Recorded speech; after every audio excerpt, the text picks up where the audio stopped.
Welcome to Echoes of Dredd, where dark narration tears horror stories from the highway's edge. Tonight, Blood Like Syrup reveals a gas station massacre that will turn your cuddly dreams into nightmares. Since there are no visuals, let your imagination take control. Let's get started. I'm halfway through a shitty gas station burrito when the screaming starts. The kind of screaming that makes your balls shrivel up and your brain shut down. Raw, primal. The sound something makes when it's being torn apart while it's still alive. I drop the burrito. Beans and processed meat scatter across the sticky floor. The screaming's coming from the back room, past the energy drinks and porn magazines, behind a door marked "Employees Only." What the fuck was that? The kid behind the counter can't be more than 19. Acne scars and a name tag that says Tyler. His hands are trembling as he reaches for something under the register. The screaming stops. Dead silence except for the hum of refrigerators and the distant sound of traffic on Route 9. I can smell my own sweat mixing with the stale coffee and cigarette smoke that clings to everything in this place. That's when she stumbles out. Jesus fucking Christ. Her stomach is torn open, hanging wet ribbons. She's clutching at her guts with both hands, trying to keep them from spilling onto the floor. Blood runs between her fingers like syrup, dark red, almost black. Help. Help me. She takes 3 steps toward the counter. Her intestines uncoil, hitting the floor with a wet slap. The smell hits me. Blood, shit, and something else. Something that makes my throat close up. I can't move, can't breathe. Just stand there like a fucking idiot, watching this woman die in front of me. Oh my god. Oh my god. The woman reaches for us. Blood bubbles from her mouth. She's trying to say something, but all that comes out is a wet, gurgling sound. That's when something grabs her ankles, drags her backward into the darkness of the back room. Her fingernails scrape against the floor, leaving red streaks. She's still trying to scream, but there's too much blood in her throat. The door slams shut. Tyler and I stare at each other, both of us breathing hard, both of us trying to process what we just saw. Did you see? I shake my head. Didn't see what grabbed her. Just shadows, movement, and the sound of something large shifting in the darkness. We need to call the cops. We need to— The lights go out. Complete darkness. The kind of black that makes you question if your eyes are even open. I can hear Tyler fumbling around behind the counter, knocking things over. Where's the fucking flashlight? Where is it? I pull out my phone. The screen light is weak, but it's something. Battery's at 30%. Need to be careful. The emergency lighting should have kicked in by now. This place has to have backup power. But nothing. Just the sound of our breathing and the refrigerator slowly dying. The doors. Try the doors. I stumble toward the front entrance, phone held high. The automatic doors are dead. I push against them. Nothing. They're locked tight. There's gotta be a manual override. There's gotta be— Something moves in the back room. Heavy. Deliberate. The sound of wet dragging. We both freeze. It's still back there. I move closer to the counter. Tyler found a flashlight. The beam cuts through the darkness, revealing overturned chips and broken glass. The blood trail leads straight to the back room door. What do we do? I don't answer. Don't know what to say. In movies, this is where the hero comes up with a plan, finds a weapon, saves the day. But this isn't a movie. This is real, and I'm not a hero. I'm just some asshole who stopped for gas in a burrito. The dragging sound gets louder, closer. Maybe it's gone. Maybe it left through the back exit. I want to believe him. Want to think that whatever grabbed that woman is long gone, but the sound of wet breathing coming from behind the door tells me otherwise. My phone. Where's my phone? He's patting down his pockets, flashlight beam dancing wildly. I check my phone. No signal. 0 bars. Nothing. I've got nothing. The breathing stops. Dead silence. Is it? The door handle turns. We back away from the counter. Tyler's flashlight beam is shaking so badly I can barely see anything.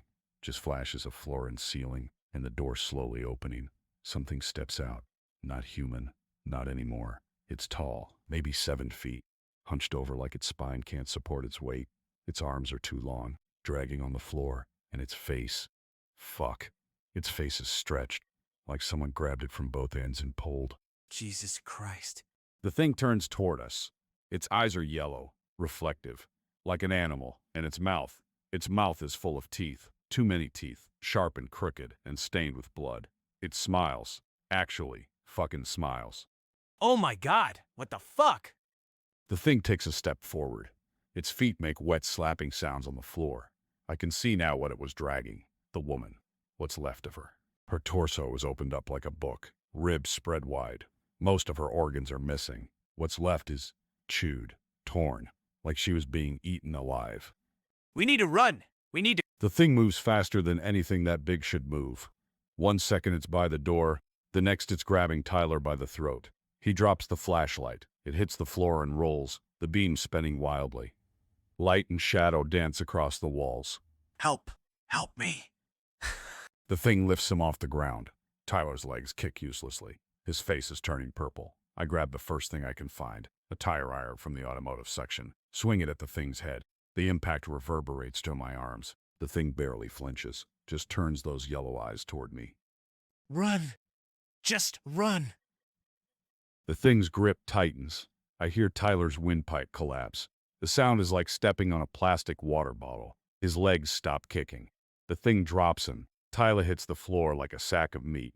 Blood pools under his head. His eyes are open, staring at nothing. Now it's just me and the thing. You smell afraid. It can talk. The fucking thing can talk. Good. Fear makes the meat tender. I went back toward the rear of the store. The thing follows, taking its time. Why rush? There's nowhere to go. The woman, she was tough, fought hard, but you be easier. My back hits the cold drinks cooler. Nowhere left to run. I can smell your sweat, your piss, your terror. I swing the tire iron again. The thing catches it mid-swing, crushes it in its grip like aluminum foil. That's cute.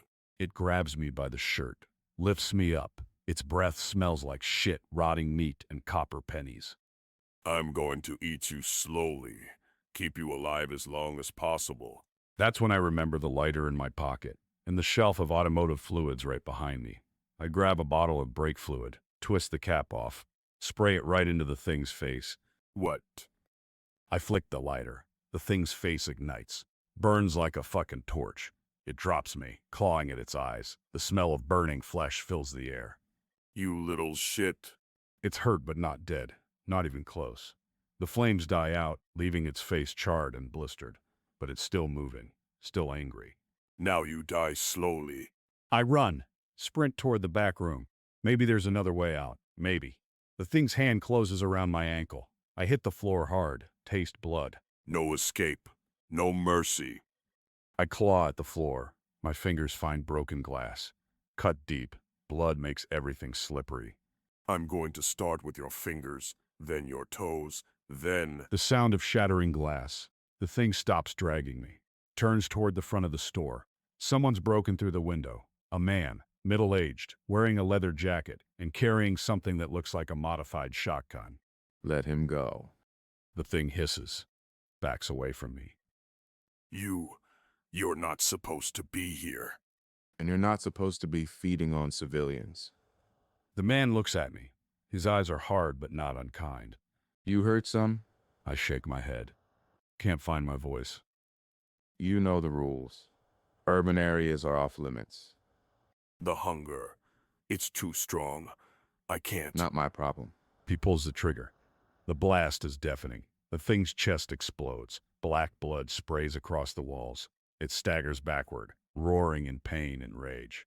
This isn't over. It collapses. Twitches once, then goes still. The man walks over to me, helps me to my feet. You're gonna be okay, kid. But you need to forget what you saw here. I stare at him, at the dead thing on the floor, at Tyler's body by the counter. What was that? Something that escaped from a place it shouldn't have.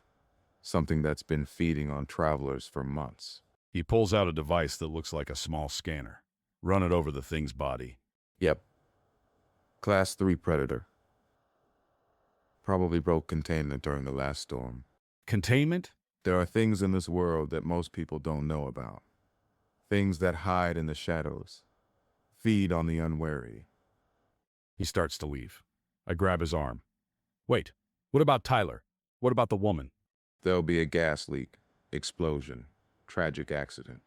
Bodies too burned to identify. You can't just... Kid, there are worse things than this out there. Things that would make this look like a picnic. My job is to keep them contained.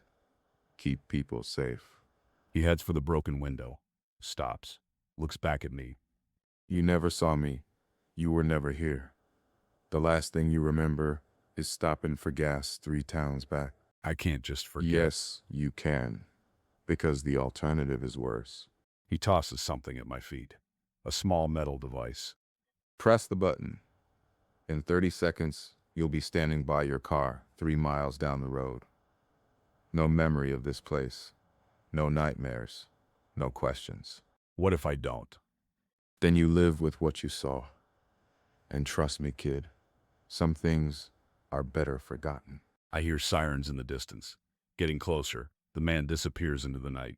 I'm alone with the bodies and the blood and the smell of death. I look at the device in my hand. Small, simple, just one button. Press it and forget. Go back to my normal life, pretend this never happened, or live with the knowledge that there are monsters in the world. Real monsters, and they're hungry. The sirens are getting closer. Press the button. I'm standing beside my car on Route 9. Engines running, tanks full. I must have stopped for gas, but I can't remember where. There's a taste in my mouth. Copper. Like I bit my tongue. I check my phone. 2:47 a.m. I should get moving. Long drive ahead. As I pull back onto the highway, I pass a gas station. Looks closed. Dark. But I could swear I smell smoke. Probably nothing. I turn up the radio. Try to stay awake. The road stretches ahead. Empty and dark. In the rearview mirror, I see flames. Orange light against the night sky. Must be an accident. Someone else's problem. I keep driving. Don't look back. But sometimes, late at night, I dream about teeth, yellow eyes, and blood that runs like syrup, and I wake up screaming. If you made it here, tell me your thoughts about my situation, and what you would do if you just so happened to catch yourself in that type of shit. Let me know in the comments. I know it's fiction, but it should be fun. In the meantime, thanks for listening, and don't forget to hit that like and subscribe button. And remember, If you whisper in the dark, I'll answer with Dredd.